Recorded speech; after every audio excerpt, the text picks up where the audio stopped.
Welcome to Bloomerang Academy. Thank you so much for joining me today, where we are talking about how to prepare your year-end tax receipts using Bloomerang. Before I turn it over to John, I also wanted to let everyone know that if you log into your database, if you click on the Bloomerang icon on the bottom right here, you'll see this has our resource center. And we have curated our year-end receiptings resources here for you. So you might be used to going to our knowledge base through the question mark icon. That's still there. That's not going away. But we have curated our year-end receipting resources for you right in your database so you can get to it easily. So this will show you a step-by-step. This links to the help article. Once this class is done, we'll upload the video here as well, so you'll have access to that, and then how to reference your report in a letter, itemize gifts in a letter or email, edit individual letters, and if you make a mistake, you can always undo a batch of letters. John is going to go through all of these things and how to do this in Bloomerang, but you can always go back to this resource center and take a look at those resources as well. And with that, thank you again for being here. So let's go ahead and get started. Our presenter today is John Williams, one of our database coaches at Bloomerang. He is a John Williams, not the John Williams, but I also like to say he's my favorite John Williams. Thanks for being here, John. Thanks for having me. And thank you all for joining us in this tax letter extravaganza. Should be a fun one. Like Diana was mentioning, with some of the resources we have now, it's really a pretty easy process, but it's one of those things where if you're not entirely sure what you're looking for, it might be a little trickier. So hopefully that kind of gets us through and we can alleviate any stress and worries about running these letters and sort of leave you just with all the preparation you need to get these out the door and ready to go. And just real quick, I'm going to hop down to the agenda. So what we're going to do is we're going to start off with the report templates. And this is kind of the new fancy thing that we have released that should hopefully make this process a little smoother. It's kind of a nice thing. And it's also nice to have them just for that kind of, year-end check. You want to see what you got throughout the year. The reports work really well for that too. So we're going to go through those reports. There's a couple different variants of it. We'll show you where to find those, what they do. And then from there, we'll bounce into the letters, show you how to get that letter set up with all the functionality so you know what pieces need to be there, how it's going to work. We'll do that for revenue and in-kind gifts as well. And then after we run some letters, we'll also talk about the idea of running your tax receipts as emails. And more importantly, in my mind at least, is that idea of we'll be able to show you how to, let's say you run your letters, those go out to everyone that you have an address for, but then you want to send the emails to those you don't have an address for, but you might have an email. So we'll kind of show you how that works as well. So let's go ahead and hop into the database here. So as you can see, I'm a very, very unsuccessful nonprofit. I brought no money in and I've retained nobody out of nobody. So not doing so great, but that's fine. That's not what we're here for. I'm going to go ahead and hop over into my reports list. So if I come over and click on the reports icon, and go to reports list, you might already have a report built from last year in your database where you just need to update the dates, and that is perfectly fine as well. But I do absolutely want to show you these new templates we have. So if I click new up here at the top, I'm going to start from a template on this one, and I'm just going to scroll down to the very bottom of our list here. And you see we have these are the two new ones. We have that year-end tax report for revenue, and then we also have it for in-kind. So what these reports are going to do, let's start with the in-kind one. And this one is going to be all of the gifts from the calendar year from 2021 that are in-kind gifts. Pretty self-explanatory. This one's has a little more bells and whistles to it, if you will. But the revenue version is set up to only show the transactions from those who have given $250 or above cumulatively throughout the year. So that's kind of your, the regulations of what you have to send. You have to make sure you're sending out this letter to everyone who gave $250 or above throughout the year. So that's kind of where this report's set up. But I'll show you how we can tweak it as well if you're planning on sending to everyone who donated throughout the year. So let's go ahead and hop into this year-end tax report revenue. This is set up out of the box. So you're starting those tax letters in January, whenever you get to it. So at that point, last year will be 2021. you can go ahead and click in on this date filter. What I would recommend here is clicking on during in that date filter and change it to between. That way we can just go ahead and set in that static date range. So if I just go ahead and put that date range in, I know it's looking at 2021 data. So I'm going to click OK. And we're still not fixed yet either. So we have this has a specific constituent filter. And this is the filter that is going to make sure we're only looking at people who gave 250 or above throughout the year. So if I open this filter up, I can see we're looking for households. And I come into this again and open this filter up with a sum of revenue amount transactions, right? This is some pretty complex filtering. But the key here is I'm just going to keep clicking in here on these filters until it opens up and I see that date filter. So once I see that date filter, I can click in there and go ahead and change this to between and put in that hard date range there as well. So now when I click OK until OK goes away, that will set that filter in. And so now I have my people. So these are only people, if we see here on their totals, everyone in the results is going to be above 250. So again, these are just anyone who has given 250 total, whether it was one gift of 1,000 or multiple gifts kind of underneath that amount that adds up to more than 250.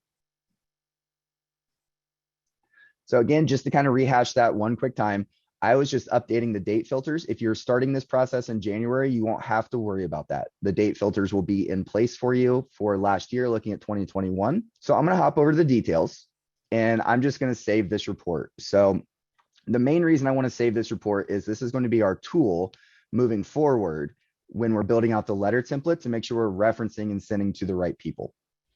So I'm just going to name this 2021 donors of 250 plus and transactions. Just so I am very, very sure I know what this is when I'm looking for it here in a bit. So from there, I'm just going to click save and go to reports list. And this report is now in there for us. Before we move too much further though, I want to show you how you can do this, use this same template, but get that report for everybody who gave in 2021, not just those that gave 250 or above. And this would be kind of the route you'd want to go if you are planning on sending to everyone who donated throughout the year.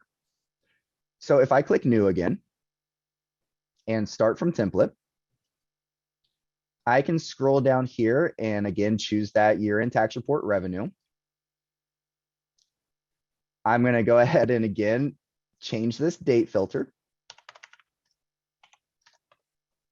and not hit my numlock key. Let's try that again. There we go. So then what I'm going to do now, and again, this is if you're wanting to send to everybody throughout the year, or if you just want a nice report built at the end of the year to see this data of everyone that donated and how much they donated, I can just come to this has a specific constituent filter, click the little X to get rid of it. And now I'm looking at everybody. So again, we have a lot of the same people in here, but we also have some people that are under that $250 mark. So you can see we're getting everybody who donated this year, not just those who gave 250 or above. Like we have 150 there. So again, this would be the route. It's just that one little switch. If you're wanting to send to everybody instead of the just 250 or above people, you just need to get rid of that has a specific constituent filter that comes preloaded into this report. So I might name this one 2021 all donors revenue transactions. That way I just know right away if I'm looking at my list, this is my one of 250 plus, this is my everybody that donated. All right, let's build out the last report for this and we'll save that and then we'll stop and see if we have any questions so far. So again, I'm going to click the new button up here and start from a template. And scroll down. And this year, I'm going to do the in-kind version. So we click on that. And I only have 3, but now I have all of my in-kind gifts for the year. So this would be what we can send out if we, especially if you have a lot of in-kind gifts, this would be really nice for you. And that way you can send out a separate letter that's detailing their in-kind contributions on top of their revenue contributions. So this report, a little more simple. It doesn't have the filter for people who gave 250 or above or anything like that. It's just looking for your in-kind donations for the year.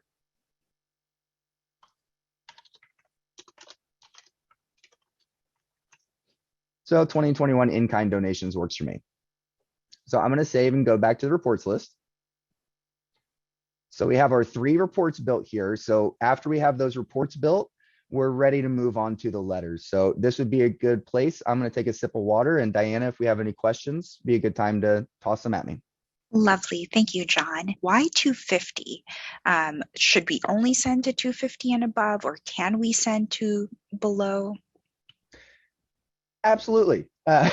You can absolutely send to everybody. So the 250, I believe that's the IRS guidelines, right? That's what is required of you, is if they gave 250 or above, you need to send that out to them. So that's kind of the breaking point and why we set this up at 250. That being said, not every organization is the same, right? If you like, if I go back to let's say here, I don't have a ton of donations here, right? I might be sending out 20 letters. So sure, I'm going to send to everybody that donated because it's 20 letters. It's not a lot. If I have 8,000 donors during the year, and out of those 8,000, only 4,000 gave 250 or above, then that might really be a situation where I think of only sending to those who gave 250 or above, and maybe send an email to the other folks, just so you're still having that touch point, but it's not costing you the postage of actually printing and mailing out all of those letters. So really, it's kind of just you need to make sure you're sending to 250 and above. I personally, and this is just a personal thing, I think if you can send to everybody, send to everybody. It's a good touch point. It's a good thing of, letting your donor know you're thinking about them, like reaching out, letting them know. But again, 250 is kind of just that legal benchmark.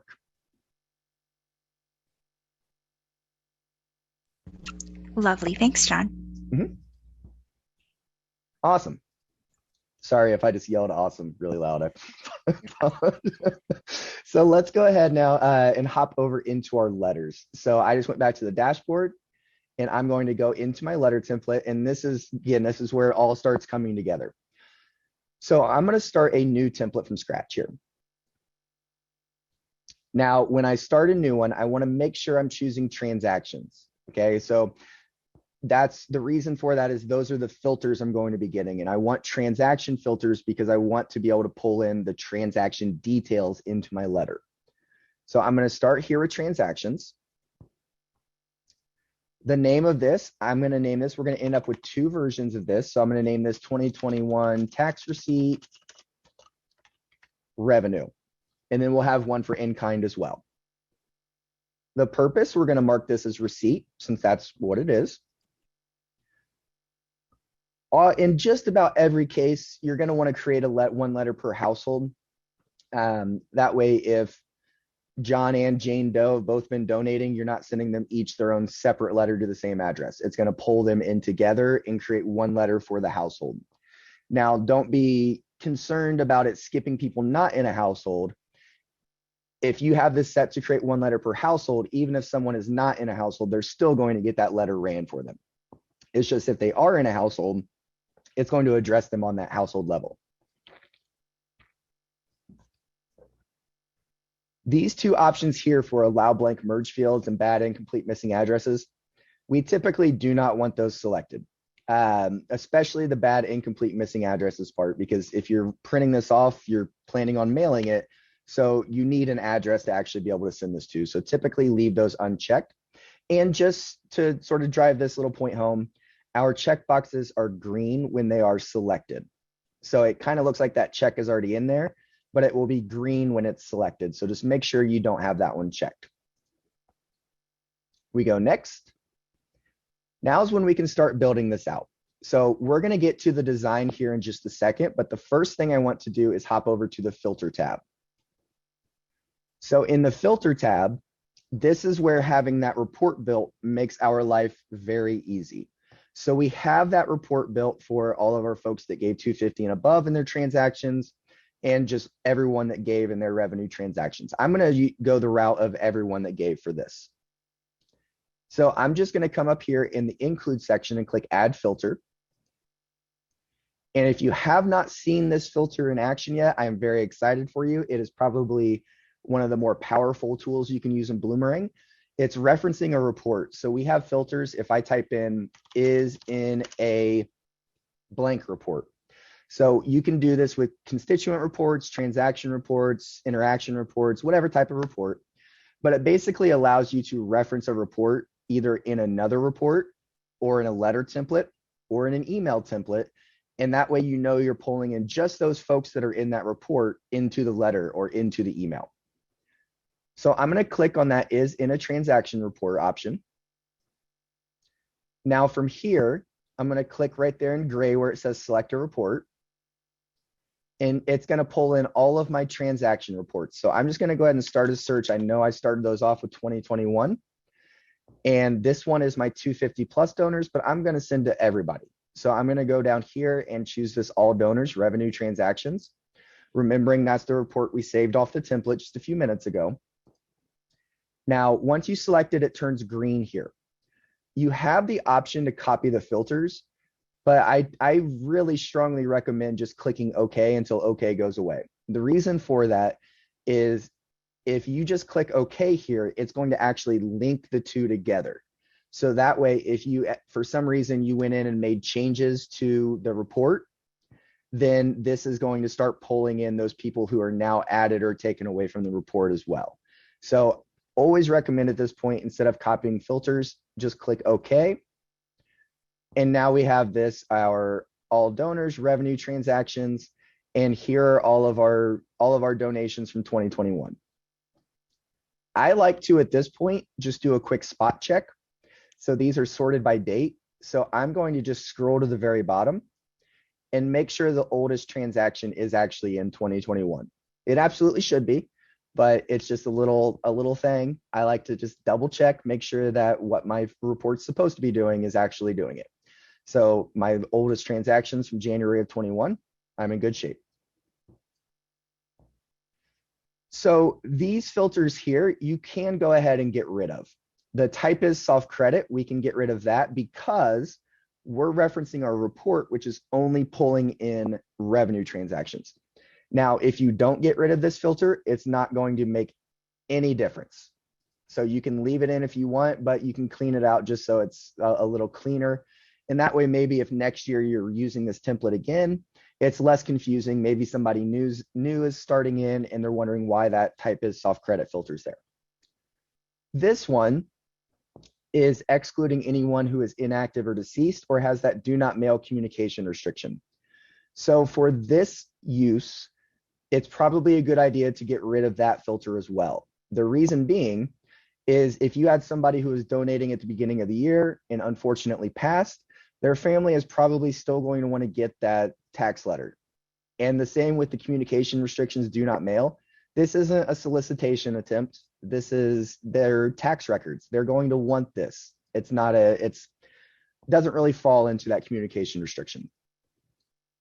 So if we get rid of that filter as well, again, it didn't make any difference in mine, but you might in your database have some folks that you've marked inactive or deceased or have that do not mail restriction. So it might start pulling them in as well.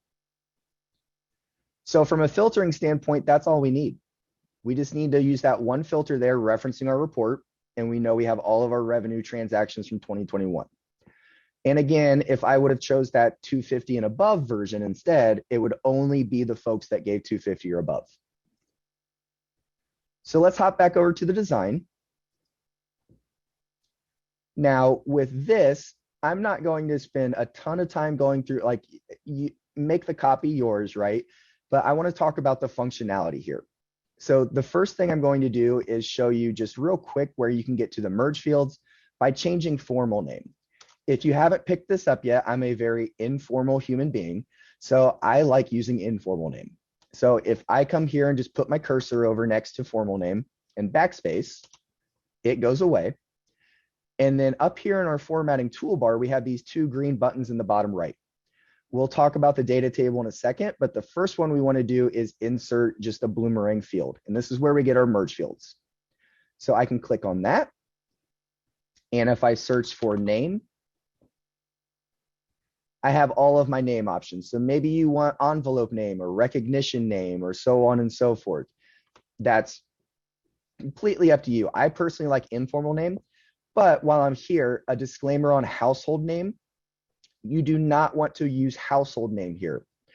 If you are using informal name and we're creating one letter per household, it's going to pull the informal name from the household account. So it would say John and Jane.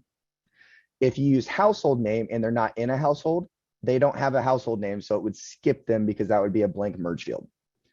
So informal name, formal name, recognition name, things like that.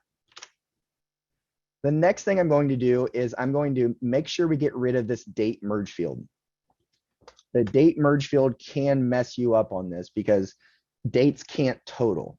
And I know that's a weird sentence, but the idea is if somebody has 5 donations, the amount merge field can total those 5 donations. So if they had $500 donations, it can total and say 500. The date can't though. It would skip for a reason of multiple values for date. So we're going to get rid of that. I'm also going to go ahead and get rid of that amount merge field. And we're going to replace it with a different one here. But we might say something like, we wanted to thank you for your generous contributions in 2021. Your total deductible amount is, and let me get a little space here. So if we come back up here to our merge field, here's where we can look for deductible and choose that deductible amount merge field. This is really handy, especially if you're an organization that like does a lot of events and maybe you have a lot of ticketed events where, you know, they pay $150, but 50 of it's for their meal. So that's non-deductible. So as long as you're recording that in the non-deductible field on the transaction, the deductible amount will only pull, it'll pull the correct amount. So in that case, it, instead of saying 150, it would just say 100 because 50 of it's non-deductible. And then I'm just going to give myself a little space here. And the other thing we want to make sure we're doing is adding in a data table. So if I come over and click the bottom right-hand corner, insert Bloomerang data table, it's going to pop up our little box here, a little pop-up, and this is where you can come in and adjust the columns that you want in your data table. Now, you can have up to 5 columns in your data table. I personally, if you get 5 in there, it can get a little bit cramped, especially if you have like long fund names or long appeal names. When you run the letter, it just might not have room, and then it might start breaking it into separate lines and not look all that great. Test it if you want 5 columns in there, see what it looks like. But in my experience, 4 is kind of the sweet spot. 5 can get a little crowded, but 5 can also work. I would just, if you're adding 5, make sure you give it a nice look at running a preview before you pull the trigger and run the whole batch. So for here, we can come in and we can get rid of some of our merge fields if we want, or some of our columns, and we can add new ones. So here we have date, amount, and fund. We can also, for example, come in and add a column for deductible amount. And for example, we might add a column for type, might be a good one that you add. So type, and making sure I'm choosing it under the transaction header, because again, we're focusing on those transactions. If I were to choose this type, it would just tell me whether they were an individual or organization. So I want to come down under transaction and choose type. And that would then let us know that whether it was a donation, a pledge payment, a recurring donation, etc. And if you see here, I'm already getting that little warning that you can only have 5 fields display at once. Again, we're gonna try this with 5 and see what it looks like, but it might not. You might need to take one out if it's getting a little too cramped. Some other options that are pretty common for this is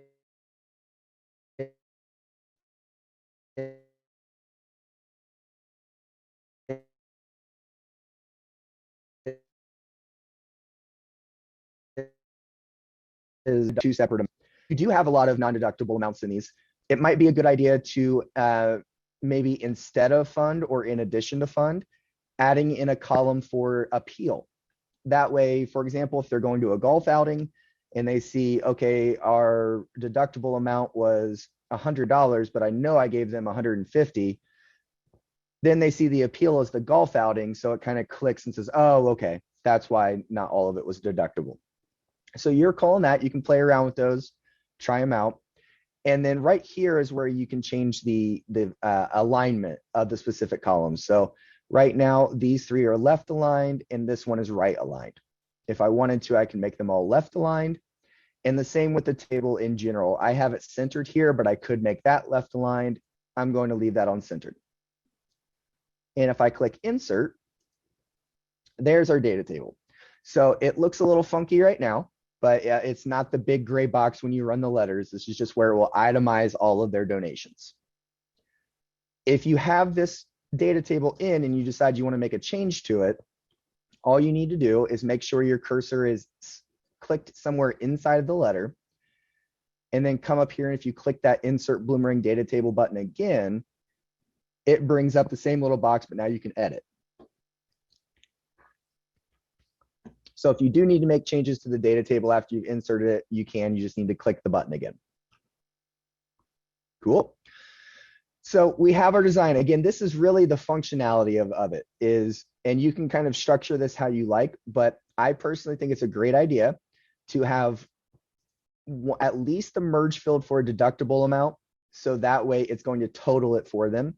Whether you put that at the top or the bottom, completely up to you. But then the data table is going to itemize each donation. So that way, if they gave 10 times throughout the year, they don't have to break out a calculator and add that up. They can just see right off the bat in this deductible amount how much total they gave.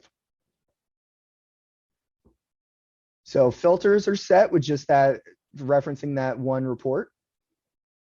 Our details we set up when we were creating the template. So we are in good shape with this. We can go ahead and save and preview.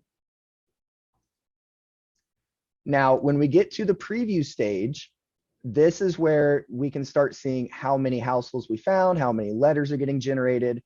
And in my mind, the most important part of this are households being skipped. So if I click down on skip recipients, I can see Leva, John, and Chris here are all being skipped because they don't have an address, right? So, and that's going to cause issues with that merge field. We're not allowing bad, missing, incomplete addresses. So it will not run a letter for these three folks. And this is where you might have that decision, especially if it's only a handful, where you could go back into the details and check those options for allow blank missing merge fields, allow missing addresses, and then it would run the letter for them. But then you would just sort of need to know, okay, I need to pull these out and figure out how we're going to get them to them because we don't have an address for them. You can also do, and I'll show you this here in a little bit, you could do something where you run the letter, and then, for example, for these three, maybe I have an email address for them. So I could run my template in an email and see if I can send it to them that way. The design preview here is not super functional, just for the fact that it's not going to fill in the merge fields for you on this page. So you can kind of see what the structure is going to look like, but it's going to look quite a bit different when this data table starts filling up, especially if you have folks with many transactions. So I'm happy here. I'm going to run, and you can do a test, and I strongly encourage you to do a test before you run the whole thing just to make sure everything looks good. I'm confident. I'm happy. I'm just going to go ahead and run all my letters. So I click run.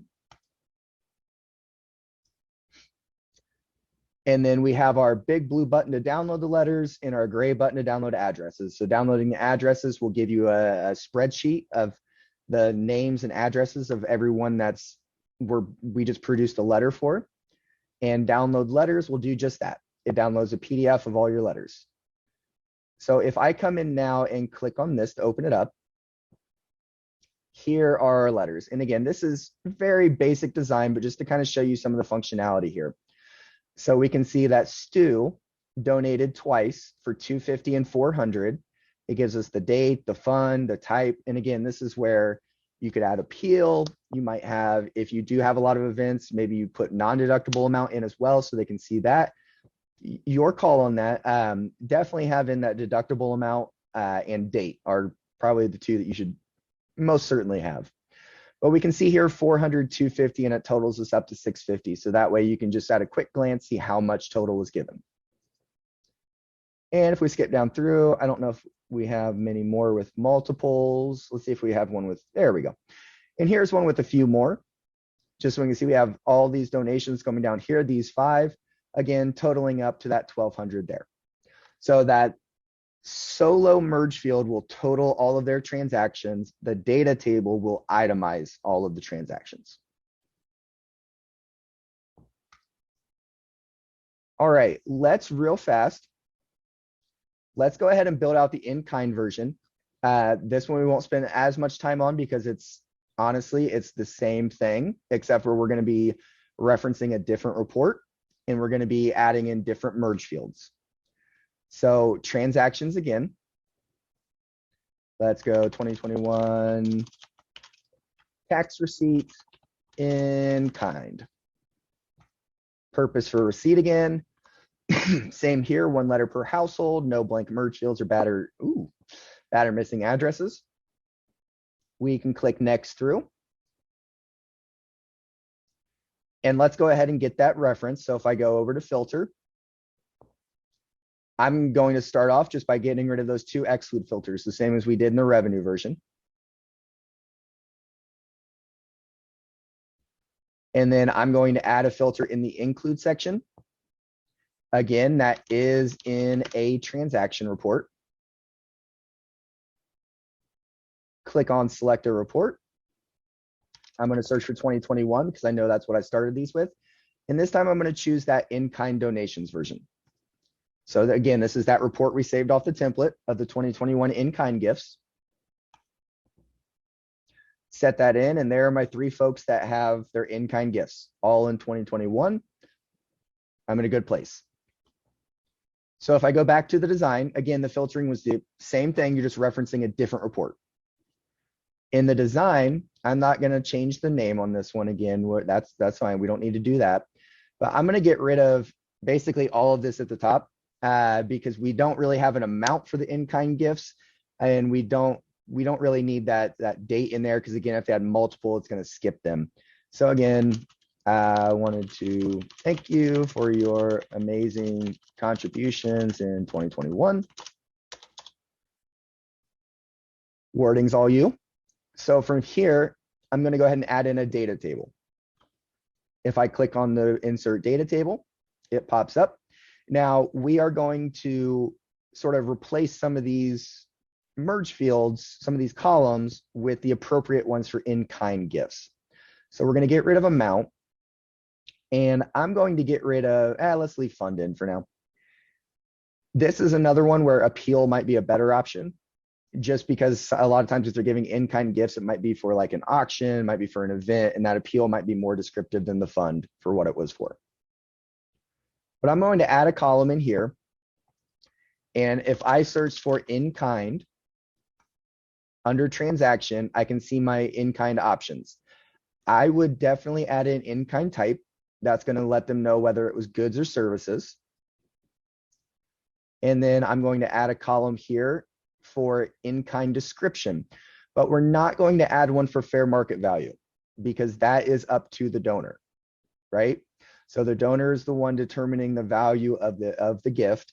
So it's good for you to have that in your database for tracking, but for tax purposes, we don't want to include that. It might confuse them because you might have put something lower or higher than what they are claiming for this for tax purposes. So leave the value out, but toss the description in. That way it can tell us if it was socks, if it was food, whatever it might have been. You can also, if in your in-kind gifts, you are putting stuff in the note field on the gift itself, you could also add a column here for note. Again, just making sure we're choosing it under transaction. So that way it's pulling the note from their transaction. So we have our columns here, our date, our fund, our in-kind type, our description, and our note. So again, that in-kind type will tell them goods or services. The description will be whatever you put in the in-kind description field. And then if you have additional stuff in the note field, that would show up here as well if you want that. So let's go ahead and insert. And here's our data table. Again, same idea as the last letter. So let's go ahead and save and preview.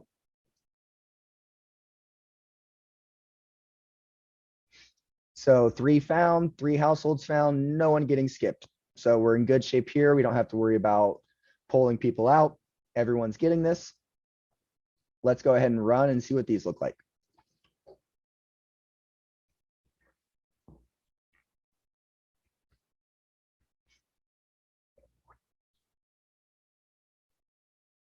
Maybe. There we go. All right. So let's go ahead and download these letters. Open them up. So we can see here, I was not putting anything in the note field for these, so you can see that comes up empty. I just wanted to show you that that is something that you can toss in as well. I know a lot of organizations put some good details in the notes for in-kind gifts. One thing to be cautious about though is that you might put a lot of information in that note field. So if you do, it's going to really crowd up this data table. So again, that's something I would definitely, if you want that note in, preview it, see what it looks like before you make that full decision. But we can click through and kind of see what we're doing here. Same idea, it's going to tell us when, what they gave, etc. So same idea as the revenue, but these would be for in-kind gifts.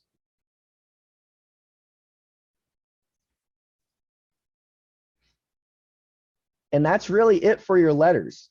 It's the main thing to pay attention to, the main thing to make sure you're doing is referencing that report. So you save from that template and you use that is in a transaction report filter to reference that report. And then you know you're getting all of the right donations to send to the right people. And then from a design standpoint, use that deductible amount merge field. It might make no difference at all in your database if you're not recording any non-deductibles, but it better safe than sorry type of situation.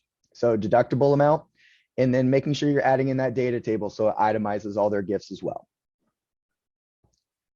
So let's pause here for questions, and then I'll show you our trick with emails, and then open up for Q&A again.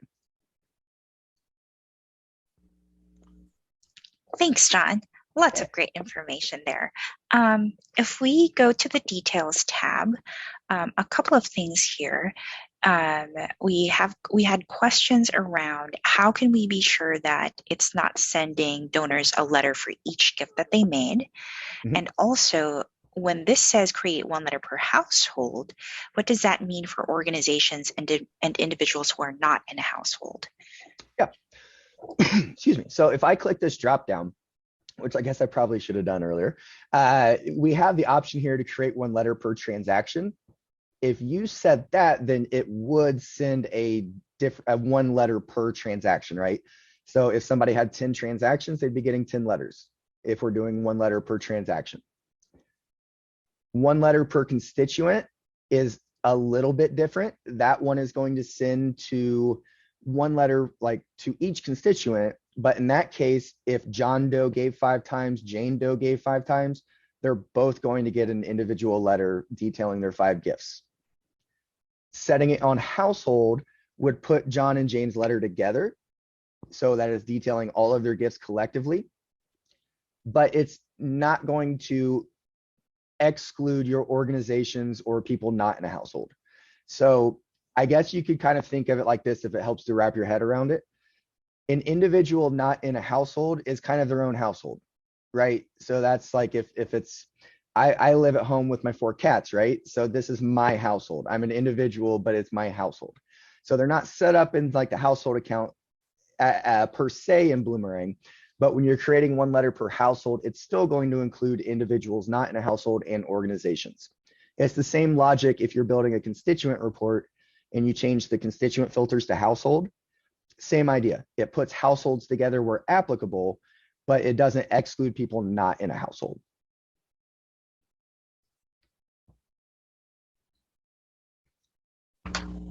Thanks, John. For the letter design, we have a couple questions on, can you add your organization's logo or other images to the letter? Yeah, absolutely. So here's my disclaimer on this one. Our letter editor is set up for simple letters, right? So there's not a ton of design elements. And what the whole rigmarole I'm getting to is, if you want to add a logo somewhere at the top, easy peasy. So if I put my cursor here next to the J and hit enter a couple times, I could then come up and click on this little insert edit image button. And if I click browse, I don't know if I have any in here actually. Nope, I don't, but that's okay. So if I have my image uploaded, I click that little browse button, and this is where I could upload an image, right? I could choose a file and upload that logo from my computer, and it would put that image in up there at the top. So basically the idea is you could add that logo in as an image. Now, if you are thinking more of letterhead, that's where it can get a little tricky. Across the top is no problem. Down the side can be very difficult to accomplish. Our editor does not have text wrapping. So if you're putting an image down the side, it's very hard to get the rest of the letter to go where you want it to go. In those situations, I recommend going to page settings and adjusting the margins, and then printing these onto letterhead you already have prepared.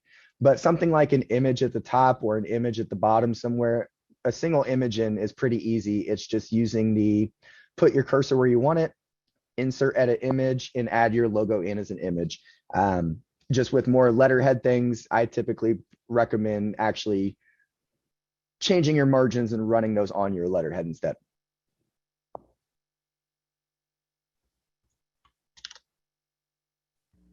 Good deal. And do we have to send a year-end summary if acknowledgements were already sent throughout the year for individual gifts? You do for the folks that gave $250 or above at least. That's the tax statement at the end of the year. And even like outside of the legalities of it, I guess, for lack of a better term, it's just a nice thing to do, right? To send that out to your donors. Again, it's a good touch point. It's a good like end of year. Thank you for being with us all year. We're thinking about you. We want to make this easy for you. We don't want you to have to reach out to us to ask blah, blah, blah, blah, blah. Here's your statement for the year, all the information you need right here. Go file your taxes, get your money. Wonderful, thank you. And is it possible to include revenue and in-kind gifts in one letter, or should they really be separate letters? They're going to need to be separate letters just for the fact of the filtering and the merge fields. There's not really a good way to pull both of those into the same letter and send out and have it make sense.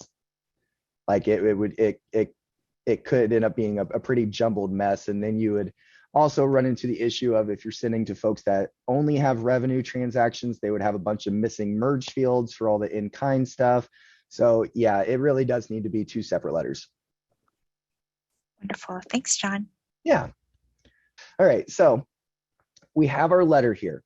The next thing we're going to do is we're going to hop over into the emails, and we are going to set that up pretty much the same way. But then I'm going to show you the little trick of sending to the folks that might have an email, but you don't have an address for them. So we already ran this letter, right? So if I go back to my letter list, I can see here we ran the revenue and in-kind already. So I'm going to open up that revenue version. And again, we're still in the letter, but I want to make sure I come into my details, and I'm going to copy the name of this letter template. If you have a really good memory, you probably don't need to copy it, but I have goldfish brain, so I'm going to copy it so I don't forget. This name here is going to be really important for filtering in the email if it is something like to send to the folks that you can't get the letter out to, but you want to send the email to. So now I'm going to go into my email templates, and I'm going to create my first one. I am slacking, no emails. So from the starter designs, you can choose any of these you want. I'll show you here in a minute, you can change the filters. You need to make sure you have transaction filters, just like the letter. But with the email templates, you can actually change that filter after you start the template. Personally, I like starting with the simple versions. Our templates are great, especially if you want to do some plug and play. If you want to fully customize, in my mind at least, it's just a little easier to fully customize the emails if you start with the simple version. Again, if you love one of these templates, by all means, go for it. But for this, we're going to start with the simple version. So simple transaction.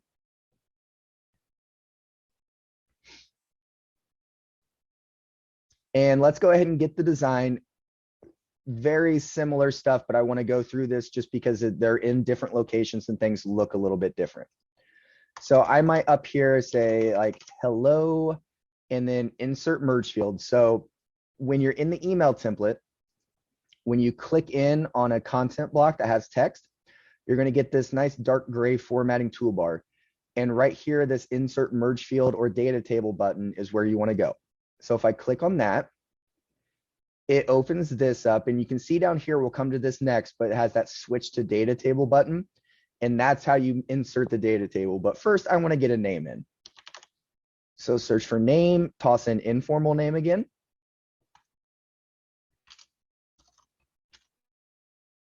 And I'm going to change this up a little bit.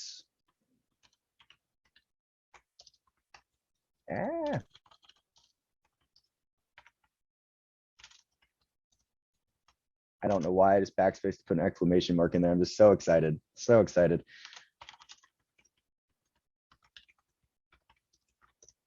So same idea, it's kind of same language. Insert merge field again. I'm going to search for deductible and get that deductible amount in.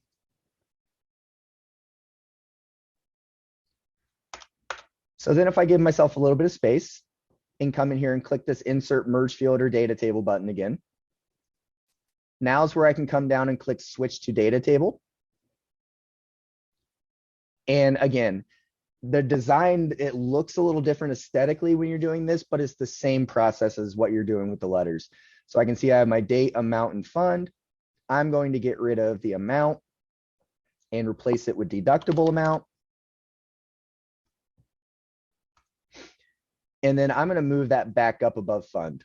So same in the letters, you can drag the columns up and down to reorganize them. Here you have the little arrows and you can sort of move them up and down. So let's go ahead and insert this, and it looks very much different than it does in the letters, right? So in the email template, it's more of just the codings in there. It's not like the big gray box. So you'll see the brackets and the asterisks around the wording here. That's part of the code, so make sure you're not messing with that. Like, don't go in and delete the brackets because it'll break the code, and then it's just not going to be a good time. So just as a disclaimer, it looks a little funky in the design right here, but that's just the merge field. That's the design of the merge fields. It'll all be good. So we have our informal name. We have that deductible amount, same idea, that will total. And then we have our data table here that's going to itemize all their transactions. So if I go to filter now, again, the same thing as we did with the letters. I'm going to get rid of those two exclude filters first. And then I'm going to add a filter here. Same filter for is in a transaction report. Select a report, search for my 2021, and choose that same one that I referenced in the letter, right? So all donors, revenue, transactions. Click OK until OK goes away. And now I have the same list of folks, right? So these are the same people that I just sent that letter to. So if you're wanting to send out via email, you're good to go from this point, right? Like if that's your main source of sending out these letters is via, or these tax receipts is via email, you set it up the same as the letters, merge field, data table, reference that report, and you're good to go. But here's the little trick I wanted to show you. Let's say we sent our letters, put them in an envelope, lick it, seal it, send it away type of letter. And now we want to send an email out, but just to those people who did not receive that letter. So what I'm going to do is I'm going to come down to the exclude section and add a filter. Now, the first thing I'm going to do is come down and click on constituent. So that way we get constituent filters, because what we're trying to do is remove specific people, not necessarily specific transactions. We want to remove the people who already received that letter. So if I start with constituent, and then I can come here and click on add filter. And here is where I'm going to say has interactions. The reason I'm doing this is because when you run those letters, it's going to add an interaction to everybody's timeline for that letter. So we're going to filter to exclude people who have that interaction. So if I click there, I can change this to specific interactions. And here's where I can start filtering down, because you don't want to exclude everyone who has an interaction. That's going to probably be everyone in the database. But if we go specific, we can then add a filter and choose subject. So we're going to exclude people who have a specific interaction with a specific subject. And that subject, and this is why I copied that from the letter, is the name of the letter template. So if I say my 2021 tax receipt revenue, now it's going to exclude everyone who has received that letter, or not necessarily has received it in the mail yet, but that was in that batch that you ran. So click OK until OK goes away. And now we're back again with Leva, John, and Chris. So these are the three folks that, if you remember, we were getting skipped in the letter template because they didn't have an address. But now these are the only three people showing up here to send the email version out. So if we save and preview real fast, oh, bananas.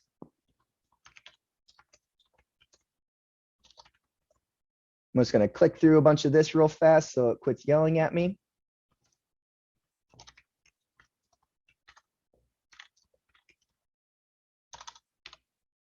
Obviously, put in real information when you're doing this. I mean, yeah.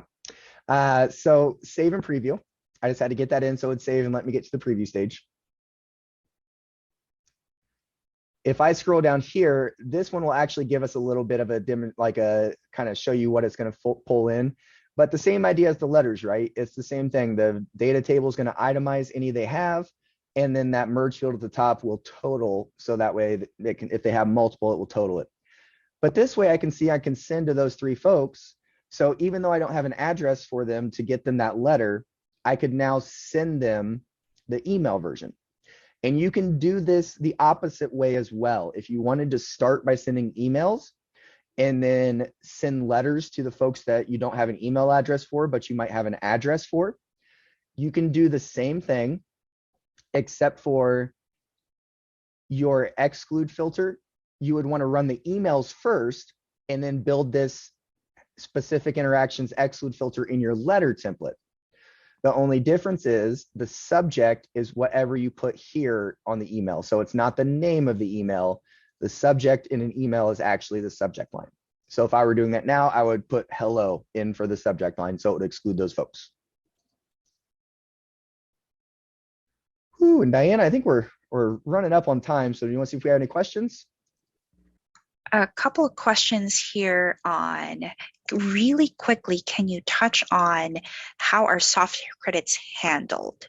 I've explained that soft credits are excluded based on the filters. So if we can review the filters real quick, but what if we want to send a separate letter for those that have soft credits? Gotcha. So I think what might be the best option in that case would be if we open up this template here and we come down here to our year-end tax report revenue and just kind of pretend it doesn't say revenue for a minute. We'll open that up. And then right here in our, well, we'll probably want to get rid of that has a specific constituent filter as well, because that's the one that's pulling in people with 250 or above revenue. So if we get rid of that filter and we're left with our datas last year and type is, if we click in on that type filter, we can get rid of all of these and replace it with soft credit. I don't have any soft credits in my database from last year. I wasn't prepped for this one. Uh, but using that type filter, so basically you're just coming in and you can run the same report. It's just you would want to get rid of that has a specific constituent filter that's pulling in just the 250 or above people, and you'd want to change the type filter that initially has donation, pledge payment, recurring donation payment, and just change that to soft credit. And now we would only be looking at the soft credits from last year. And then you could kind of go through that the same way with your letters of making sure you're referencing the soft credit version.